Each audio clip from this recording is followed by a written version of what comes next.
This is Jordan. I asked this of Neil too. Obviously, you guys given up yards in recent weeks, but at least this past week, turnovers. You just have to be opportunistic. All the injuries you suffered, you're going to give up yards. You just got to have turnovers and make stops at key points. I don't think it really. The short answer is yes. I don't think it really. Yards are something I've never. Like total yards per game. That's something I've never really. Yeah, you pay attention to it, but you don't. You go into, especially in our league, knowing that people are going to get yards, especially when you have an offense that, I said this last week, that splits you in half with a running quarterback.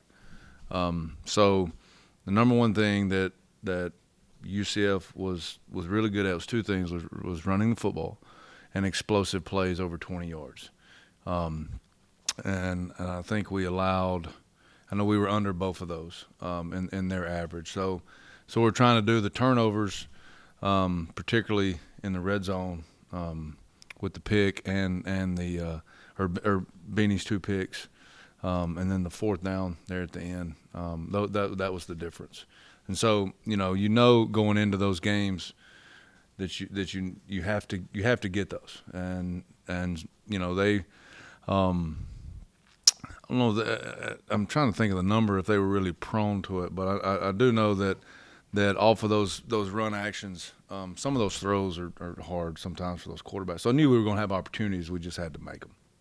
Biggest concern was the fact that they spread you out and they do it tempo, and you have some areas where you were thin and trying to cover up, and them taking advantage of that. Was that the biggest concern on your part?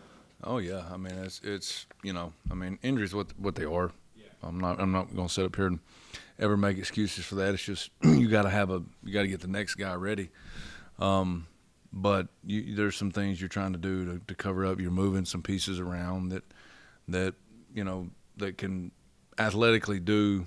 Maybe they haven't done that a lot, but athletically they can do what you need them to do. But it makes it hard because again they split and spread the defense, and once they can isolate you there, then that's something that you have to try to find out where and how they're doing it, and so that you have answers, and which that just makes it hard. But you got to be ready to adjust, and you got to be willing to adjust on the fly without having to wholesale change whatever you were trying to do. So thought our guys did a pretty good job of that. And the Koba strip sack on the blitz. He said you tried it a couple of times and weren't successful. You didn't get home, but that one kind of flipped the game because at that point you score. It's a two-possession game. It turns them into one-dimensional. They're going to have to throw, and it kind of changed everything, didn't it? Yeah, there were one more of those that should have gotten home, and the protection.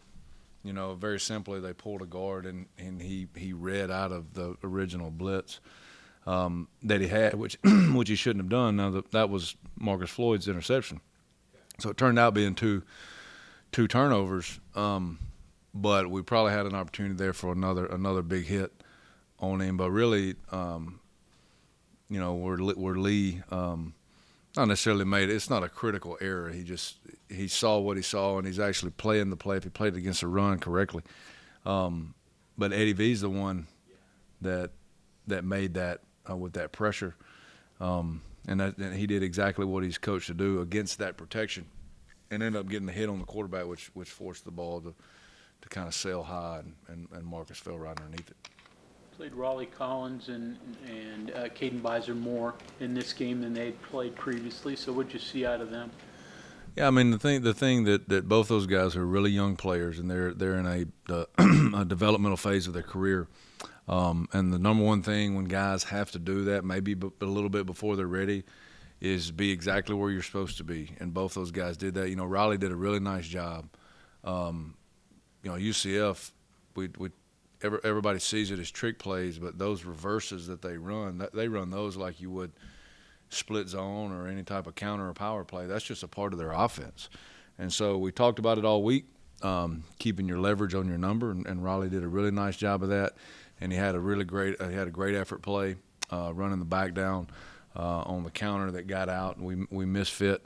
So they did a nice job. I asked Lee this, and he had an interesting response. When he had the opportunity to get the blindside shot on Plumlee. Earlier in his career, he might have taken the shot to try to get a whack on him, but he saw the ball there, and he saw the ball was open, and he went for the ball instead of the kill shot. And you're chasing the guy all game, and your instinct is to try to lay one on him. Does that show the growth that you're seeing from him as a football player? Yeah, it does. It shows the growth. It shows a guy that's at a point in his career where on the fly, when things are moving fast, those are the things that make really good players stand out. As they see opportunities, they know how to maximize them, and they take them, and they get it. It's also, that's something that we drill. In there's a couple of circuits we do, and one of those is the proper way to sack a quarterback when you're on the blind side and when you're on the front side. And obviously, the rules of the game now is something that you have to cover with where you put your head and how you get into that, because it's it's not 15 years ago where we applauded that hit, and now it's a critical penalty. So kudos to him, but it does that. An older player are the guys that when they have that opportunity, they see that and they take it, and it paid off. He did say that play he'd probably run it back 3 or 4 times, but missing a gap you'd run it about 30 times. Mm-hmm. So he said, well, the great plays you only get to see it a couple times, and then the bad ones. Well, you want to repeat the great ones, but you have to fix the bad ones, because if you don't, they show back up, and which was our big message, today for him. After a win or a loss, it's this time of year, it's the teams that continue to improve whatever they need to improve on, and it changes week to week. But the teams that get themselves in good situations are the ones that continue to improve. What's the biggest problem BYU gives you right now? I'm sorry, say that again. What's the biggest problem you're seeing for BYU's offense? That probably there was tackles and receivers. They're really long at receiver. I do a really nice job conceptually with how they get those guys, the route combinations, how they get them open. They're really good in their protection schemes. They're really long and big at tackle, and so what it does is provides the Slovis the time he needs on some of those route combinations, and they're really long at receivers. So it doesn't have to be a throw that's on the money. He can essentially throw it to a spot, and those guys can make. What you've seen number 5 make those catches and be there. He's had a couple SportsCenter top 10 catches, all year. So, and that's what guys. That's the issue they present is length, and then they're really good route runners. That's one thing I've noticed through a day and a half. Like they're really crisp on the routes. They get in and out of their breaks. And Slovis, we know from last year, does a nice job getting them the ball. Based on what I've read, though, they've had some protection issues. Has it been in the interior? Yeah, I mean where they've had them, it's again, I think if you look at most of those, it's a pressure situation. Sometimes those protections where they're good, you can overload them, but then there's a couple of throws on there that same situation, if they're, y'all have heard me talk about pressure, and if it's that far off, it's great play by the defense. If it's another foot, it's somebody's playing a fight zone, so. Most of those teams who've played the Big 12 so far have had running quarterbacks. Slovis isn't necessarily to that level. Does that just change how you defend when it's not a mobile quarterback, more of a drop back guy, or what are your thoughts? I mean, yeah, in some areas it does, but some it doesn't. They have enough, I think, to keep you honest. Slovis is you go back to Pitt game last year. They always have, a couple of run schemes in there that even Pitt and BYU. So when you see that, they're seeing something at practice that may not necessarily show up on film. So a lot of times that is a sneaky, athletic runner who's savvy enough to make some things happen, or that knows exactly how to read whatever read that they're giving him in the run play. So it's enough to keep you honest. It doesn't necessarily change really anything that you do in your base defense. You're obviously not going to play them like the same way you would UCF, but totally different offense. But it doesn't change, like it's your base, it doesn't change how you defend them. Jordan, Neil was discussing third downs and just the technique on zone drops. It sounds like it's easy to correct. So I guess one is like, how does it go wrong when it seems like it's easy to manage, right? And then how do you? It seems like, is it a simple fix? Just reminders of things about. Well, I landmarks? mean, it's most of the offenses we play have some sort of tempo, and in the ball, the ball always moves across the field, right hash, right middle, left hash, and every single one of those are different. And there's as much in the technique of the drop as it is the actual what we call a landmark of the drop. And just to make it simple, like if your outside leg is pointed, you're going to go where that leg is pointed. And so if you get a little bit into a drive and you lose your pad level, your knee bend, your ankle bend, your hip bend, whatever it is, as you start to get a little bit fatigued, what lacks there is just a basic fundamental of staying down and getting that knee pointed in your break where you need to. And that's the difference in picks and PBUs. And it's something really, really small. It's very correctable. We do it. We did it today. We do it every